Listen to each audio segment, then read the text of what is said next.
चलिए सभी को गुड मॉर्निंग। आज हम लोग देख क्वेश्चन भूगोल का दूसरा चैप्टर है ना, ग्लोब और अक्षांश। तो आप लोग को हम ग्लोब के बारे में कुछ बता देते हैं। ये मान लीजिए ग्लोब है, पृथ्वी अपने अक्ष पर 23.5 डिग्री झुका हुआ है। कितना डिग्री? 23.5 डिग्री। 0 डिग्री से 0 डिग्री मिलाने वाला को हम लोग बोलते हैं विषुवत रेखा, और इसके समांतर जो खींचा गया रेखा रहता है उसको हम लोग बोलते हैं अक्षांश। क्या बोलते हैं? अक्षांश। इस प्रकार से ग्लोब में बहुत सारा देखिएगा रेखा, इसको अक्षांश। और ये ऊपर वाला को बोलते हैं उत्तरी ध्रुव, ऊपर में इसलिए उत्तरी ध्रुव, और नीचे वाला को दक्षिणी ध्रुव, है ना। तो उत्तरी ध्रुव और दक्षिणी ध्रुव को मिलाने वाला रेखा को हम लोग बोलते हैं देशांतर। ठीक है, इतना जानिए। ऊपर वाला को, जैसे ये विषुवत रेखा के ऊपर वाला को उत्तरी गोलार्ध, नीचे वाला को दक्षिणी गोलार्ध कहेंगे। और क्या, इसमें कर्क रेखा ऊपर में है, कर्क रेखा उत्तरी गोलार्ध में 23.5 डिग्री, और मकर रेखा दक्षिणी डिग्री में 23.5 डिग्री। ये सब आपको पॉइंट याद रखना है। अब हम लोग आगे चलते हैं। अब देखिए, डिलीट करके आगे चलते हैं। अब क्वेश्चन हम लोग पहला से पढ़ते हैं। ये ऑब्जेक्टिव का क्वेश्चन हम लोग ध्यान से देखेंगे। पहला है, पृथ्वी का मॉडल क्या कहलाता है? तो पृथ्वी का मॉडल ग्लोब कहलाता है। पृथ्वी का मॉडल क्या कहलाएगा? ग्लोब कहलाएगा। दूसरा नंबर है, ग्लोब का उत्तर से दक्षिण की ओर खींची गई। अभी बताएं, उत्तर से दक्षिण की दक्षिणी ध्रुव जो हम लोग बताएं कि उत्तर से दक्षिण, उसको हम लोग देशांतर बोलते हैं। विषुवत रेखा किस अक्षांश पर स्थित होता है? तो विषुवत रेखा भी बताएं, 0 डिग्री से 0 डिग्री चलता है, उसको हम लोग क्या कहते हैं? विषुवत रेखा कहते हैं। पृथ्वी पर उत्तरी और दक्षिणी गोलार्ध में कौन सा रेखा होता है? उत्तरी और दक्षिणी गोलार्ध में, अच्छा बांटने वाली, देखो बांटती है तो कौन सा बांटती उत्तरी या दक्षिणी में? तो विषुवत रेखा बीचों बीच रहता है, तो उत्तर और दक्षिण में ये बांट देता है। अब 5वां नंबर में है, 0 डिग्री देशांतर रेखा को क्या कहते हैं? तो प्रधान कहते हैं। ठीक है, अगला है कुल अक्षांश रेखाएं।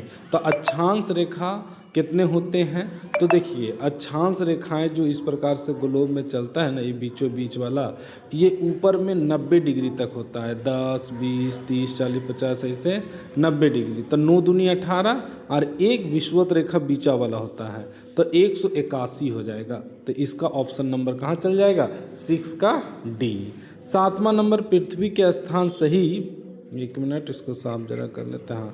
पृथ्वी पर स्थान की सही स्थिति ज्ञात करने के लिए किसका उपयोग किया जाता है? पृथ्वी पर स्थान का सही, देखिए अब पृथ्वी है तो उसका जो सही से ज्ञान किया जाता है, उसी के लिए हम लोग अक्षांश और देशांतर का यूज करते हैं। क्या चीज़? अक्षांश और देशांतर को, अक्षांश और देशांतर को। किसका हो जाएगा? 7वां नंबर का सी नंबर में जाएगा। 8वां नंबर, उत्तर ध्रुव किस अक्षांश पर स्थित है? उत्तर ध्रुव किस अक्षांश पर स्थित है? तो इसका आंसर चल जाएगा आपका 90 डिग्री उत्तर, 90 डिग्री उत्तर चल जाएगा। फिर 9वां है, दक्षिणी ध्रुव किस अक्षांश पर स्थित है?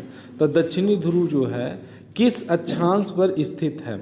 तो ये 90 डिग्री दक्षिण में स्थित है ना। ध्रुव बोला गया है, तो जरा सा ध्यान से देखिए, ध्रुव किसको बोलते हैं? ये जो हमारा ग्लोब है ना, ऊपर वाला को उत्तरी ध्रुव और नीचे वाला को दक्षिणी ध्रुव, तो ये 90 डिग्री लास्ट जाएगा, तो उत्तरी गोलार्ध का उत्तरी ध्रुव। तो यहाँ देखो, उत्तरी ध्रुव किस अक्षांश पर स्थित है?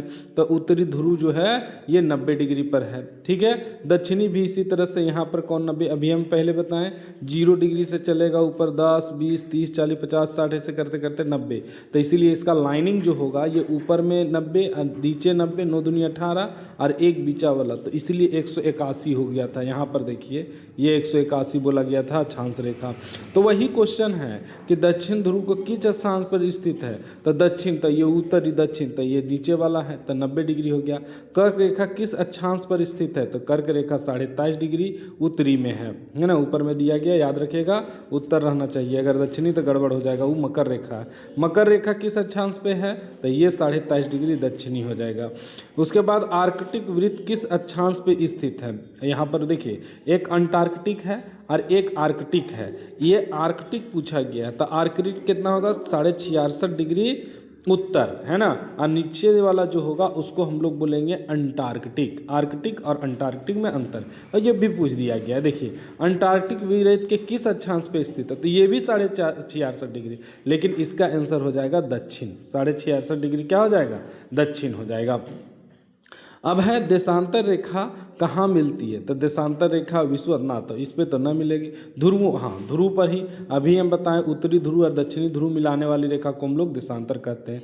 कुल देशांतर की रेखाएं कितनी हैं, तो ये भी उसी तरह से कुल देशांतर है यहाँ पर। तो ये वाला जो होता है इसका, ये देखो, ये देखिए देशांतर रेखा ऊपर ऊपर वाला बोलते हैं ना, ऊपर से नीचे मिलाना, तो इसका आंसर जाएगा 360 डिग्री, है ना। कितना हो जाएगा, 360 डिग्री हो जाएगा। चलिए 16 नंबर, अक्षांश रेखाएं कैसी होती है, तो अक्षांश रेखाएं कैसे होती है, तो समांतर होती है ना। हम बोले कि ये जैसे है तो इसके जो समांतर जो जाएगी उसको हम लोग क्या बोलेंगे, अक्षांश बोलेंगे। तो उसी को पूछा गया है, उसी से क्वेश्चन है। अब है देशांतर रेखाओं का मुख्य उपयोग किस लिए किया जाता है, तो समय ज्ञात करने के लिए। दक्षिण को किस लिए किया जाता है, समय ज्ञात करने के लिए। अब 18 नंबर में क्या है, ग्लोब किसका छोटा रूप है, तो पृथ्वी का छोटा रूप है। प्रधान मध्याह्न रेखा किस स्थान से होकर गुजरती है, तो ग्रीनविच टाइम से लिया जाता है, ग्रीनविच हो गया, है ना। उसके बाद 20 नंबर में अक्षांश और देशांतर के प्रतिच्छेदन को क्या ज्ञात होता है, तो स्थान, और क्या ज्ञात होगा, स्थिति।